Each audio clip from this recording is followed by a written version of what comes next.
Hello! I'm glad you're learning this. This is a secret language that I came up with. Right now it's called Broemiana, based off of its first three speakers. It's designed to be as simple as possible for English speakers to learn in order for it to act as a code language. It's just going to be a lot of fun, and I'm glad you're learning it. I'm so proud of you. Alright, ready? So here are the pronouns. So the first person singular is sell. It comes from like the English word self. It means I. And then second person singular is tell. It means you. Third person singular is pel. It means he, she, or it. And then the first person plural is sells. That's like plural of sell. It means we. And then the third person plural is pels, like plural of pel. It means they. There are also possessive versions of each of the pronouns when you're claiming ownership. So there is si, which means my. There is ti, which means your. There is pi, which means her/his. There is sis, which means our. And there is peace, which means their. Pretty much the exact same principle as before, except now it just ends in I instead of EL. Verbs. Okay. All verbs are formed using a root and the ending AN. All verbs end in AN.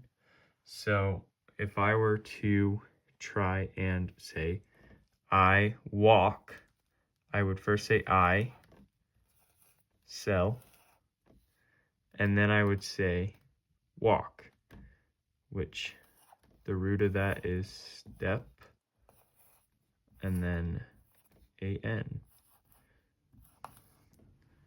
Sell Stepan. I walk. Verbs can also be past tense or future tense. So in order to make a verb past tense, you would add ed, and in order to make it future tense, you would make it er.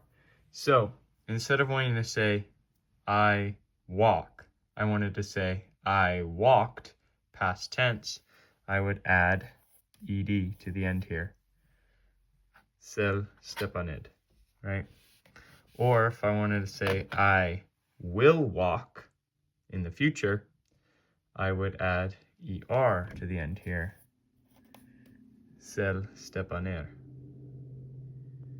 If you would like to negate the verb, so say I wanted to say I don't walk, you would just add no. Sel no Stepan. I don't walk.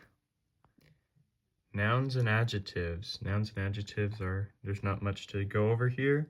All nouns end in A, and all adjectives end in ET. Okay, now let's practice putting it all together to make a sentence. So say I want to say, I like tasty ice cream. I would first start off with I, which is sell, and then like. So since it's a verb, it has to end in an. And the verb is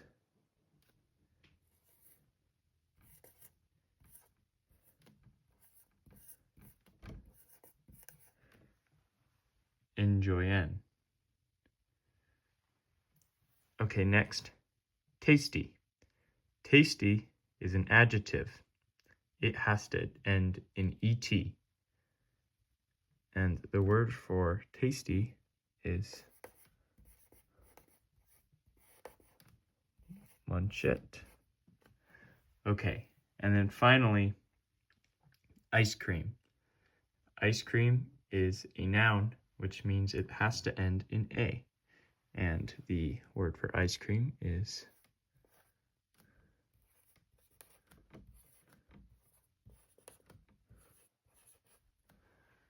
creme suea. So if I wanted to say I like tasty ice cream, I would say ser enjoyan monchet cremesuea. Once again, here you can see each of the endings. There's an, the verb ending, et, the adjective ending, and a, the noun ending.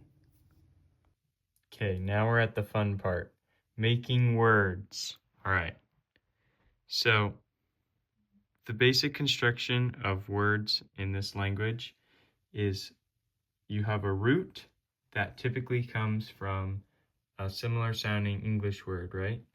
And then you add one of the endings that determine the kind of word. So a is the noun, an is verbs, and et is adjectives. And if it's a verb, on top of the an, you also add the ed or er if it's past tense or future tense. Okay. There's also prefixes that can modify the root. And this will all make more sense in a second when I demonstrate it. So here are some of the prefixes. There will be likely more later, but here are some basic ones. So ad is more, mal means opposite, and este means this. Okay, now to put this to use. Here's our root, munch. Okay, so if I add the verb ending, which would be an, munchan, that is to eat. But I could also add the et, and that would be munchet, which would mean like tasty. And then you can also add some of the prefixes to modify that. So go back to munchet, tasty. Say I wanted a word for gross. Well, let's do malmunchet. That would be gross, opposite tasty, right? Or maybe I want a word for delicious, like even better than tasty. You could add, which means more. Admunchet, more tasty, right? And so just by changing the beginning and ending of a root, you change the whole word. And this has like so many possibilities. In addition, you can also stack these prefixes to change the word even more. So remember we made malmunchet, which means gross. Say we needed a word for disgusting or something, right? Well, we have add over here, which means more. So why don't we say add malmunchet, right? More opposite tasty. Okay, here's another example. We'll use a noun this time. So here's our root, sol. We want a noun. Let's add an a. Sola. This means day. So if I need a word for today, I could use este, meaning this day. Este sola. That's all one word, by the way. It just needs to be a little closer. Or if I needed a word for night, I could use mal, opposite. Mal. Mal sola. Opposite day. Or night. All right, I hope you had fun learning, and I hope you have fun with your new secret code language. Yay! Yay! Yay! I'm so happy. I'm so happy you have a code language. Look, you're so smart. Look how giant your brain is becoming. That's you.